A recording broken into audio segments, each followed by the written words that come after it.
Hey, welcome back to our study this week. Looking at 1 Thessalonians 5:14. Today we're looking at the very end of the sentence where Paul talks about being patient with all. You have to have patience with all people. So there's one final problem that I want to watch out for, and that is irritability, condescending attitudes, quarreling over opinions, passing judgment, despising other Christians that are on this list of people that have problems.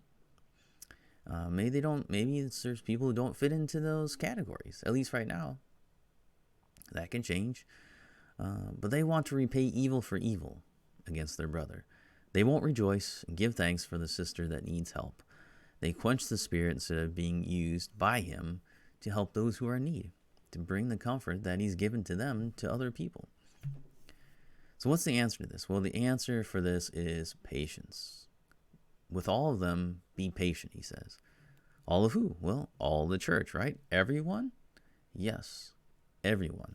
Not just the ones you like or are like. That's the answer. You don't see an expiration date on that, do you? There's no quantity either. In Matthew 18, Peter asked how many times he should forgive someone who sinned against him. You know, how much patience do I have with these people? They keep sinning against me. How long is my patience supposed to go on? How long should this forgiveness keep going? And Jesus says 77 times, or 7 times 7, which is really a figurative way of saying, really, there is no number. It's what he's trying to get at. He's not saying, well, once you hit, 77 times, then you can say, well, that's it.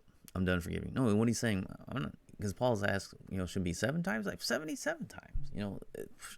There is no limit, Peter. There is no limit to forgiveness. There's no limit to the patience you're supposed to have.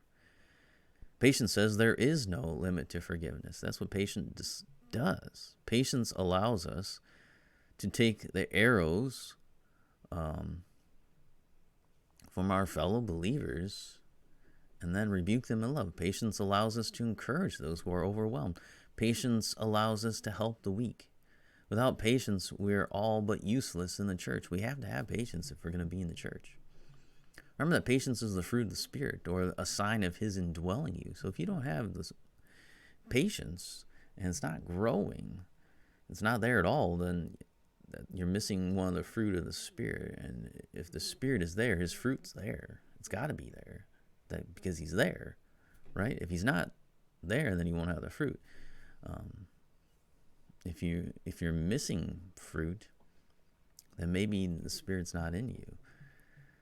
So that's the question. And that kind of goes along with this one. Is there patience in you? But that's the idea for all these people, all the people that have problems, all the people that are, they're all sinners in the church. So we have to be patient with all of them. We want them to be patient with us, right? Because we're not going to be perfect. We're going to say and do things that we shouldn't do, and they're going to find out. And we want them to be patient with us, not just keep hammering us and to humiliate us and to demean us, but we want them to, help us. We want them to encourage us. We want them to help us get ordered. We want them to correct us and get us back into the right place. We don't want them to eviscerate us. We want them to help us.